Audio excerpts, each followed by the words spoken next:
Welcome to today's news wrap up. Let's dive right into the top stories making headlines today. Temu and Shine, two major Chinese e commerce platforms, are scaling back their U.S. expansion due to new tariffs imposed by President Trump. Both companies have significantly reduced their advertising spending and warned customers of upcoming price increases. The removal of the de minimis exemption, which previously allowed duty-free imports under $800, has forced them to adjust their pricing strategy. Temu, which is it's crappy products. I get on my wife all the time about ordering this crap from their place because none of their electronics are really good. It's all crappy stuff, in my opinion. But Temu's app ranking has dropped sharply, and Shine has also seen a decline in user acquisition. The shift could impact U.S. advertising platforms like Meta, which relied heavily on Chinese advertisers. Meanwhile, Amazon and other U.S. retailers are preparing to capitalize on the changing trade landscape. Kilmore Abrego Garcia, a deported El Salvadorian man, the one that's been in the news these last couple of weeks, has become the center of political controversy after new details emerged about his background. And this is who the leftists are defending. I mean, the Biden administration flagged him as a suspect alien, potentially involved in human trafficking, following a traffic stop in Tennessee where officers suspected smuggling activity. Again, this is who Democrats are defending. DHS records indicate that he was pulled over for erratic driving with multiple passengers, but was only cited for an expired license. Further scrutiny revealed that his wife had previously sought a restraining order against him for domestic violence, though the case was later dismissed. The same wife that's on TV crying, talking about she want him back and all of that.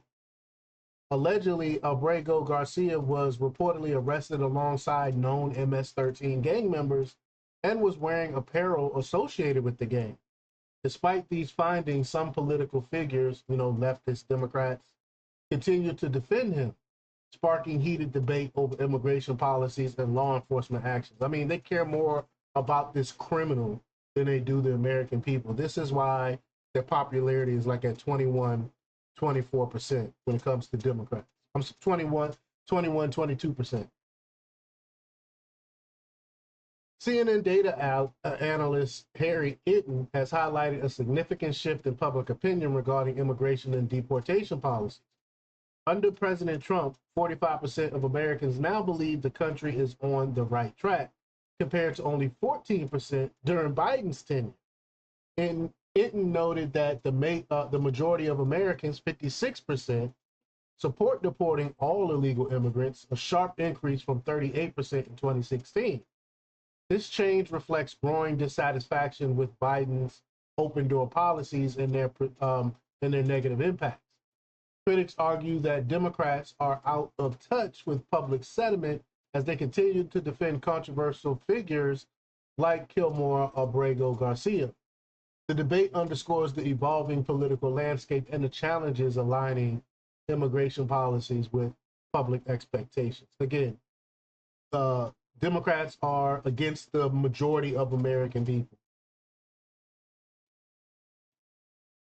The White House science chief, Michael Precisos, however you pronounce his name, sorry, I'm killing his name. Y'all know I mess up people's names, has claimed that the U.S. possesses advanced technology capable of manipulating time and space.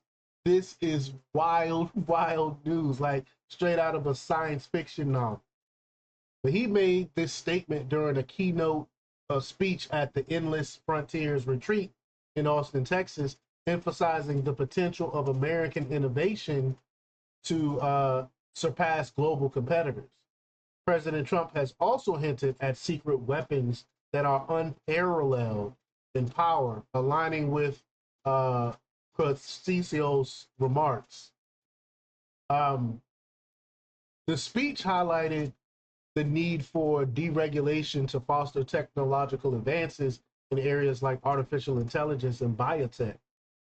Prestigos criticized previous administrations for stifling innovation and argued that embracing cutting edge technologies could lead to a new era of American greatness.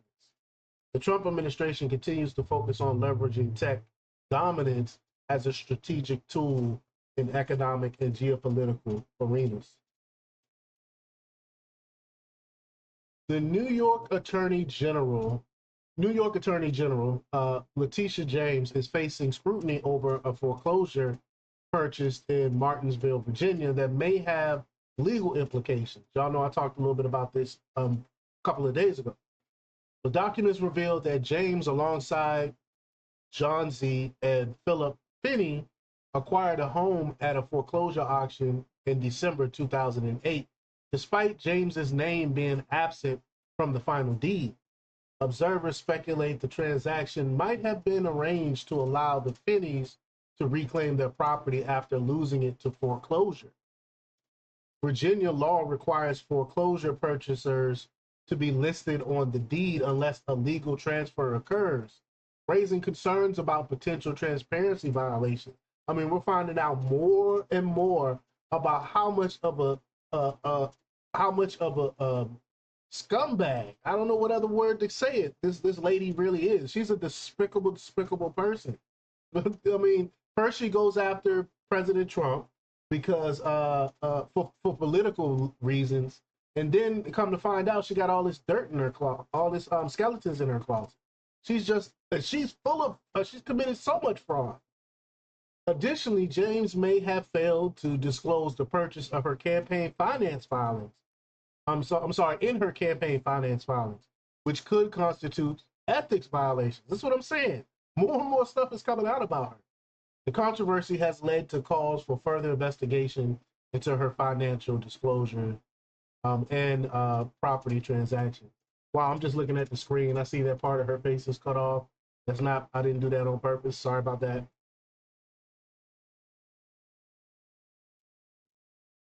And continuing on with news from New York Attorney General Letitia James, she's facing scrutiny over mortgage documents that list her as husband and wife as well with her father. I mean, this is what I'm talking. This is why I call her a scumbag. She is not a legitimate attorney general, and then she has the audacity to come for Trump when she got all of this dirt on her. But records from 1983 and 2000 show James and her father co-signing loans with this designation, raising questions about possible falsification. I mean, I don't even know why I say possible falsification. It was falsified. She did the same thing twice. Again, in 1983, she signed and said that was her husband. And in 2000, she filled out the form and said that her father was her husband. So she falsified the documents. Investigators suspect she misrepresented property ownership to secure favorable loan terms, similar to allegations she pursued against former President Trump. Federal housing officials have referred the case to the Department of Justice for review, emphasizing concerns about fraudulent mortgage claims. And James has denied wrongdoings, of course, accusing critics of weaponizing legal challenges against her, which is pretty ironic, right? The controversy has fueled debates over political accountability and selective persecution. President Trump has signed an executive order aimed at lowering prescription drug costs, including allowing states to import medications from Canada, which is really, really big. The order directs the FDA to streamline the approval process for states seeking authorization, as Florida remains the only state permitted to do so. Additional measures focus on reducing Medicare costs, ensuring fair pricing regardless of where drugs are dispensed, and further lowering insulin prices for low-income and uninsured patients. The administration also seeks to simplify the approval process for generic and biosimilar drugs, which could significantly cut medication expenses. Another provision target brokers in the pharmaceutical supply chain, mandating greater transparency and fee disclosures to prevent conflicts of interest. The order includes a legislative push to balance investments in drug development, encouraging more affordable treatments over costly alternatives. Well, that's all for today's news wrap up. Stay tuned for more updates and don't forget to like, share, comment, and subscribe for the latest in news. Until next time, peace.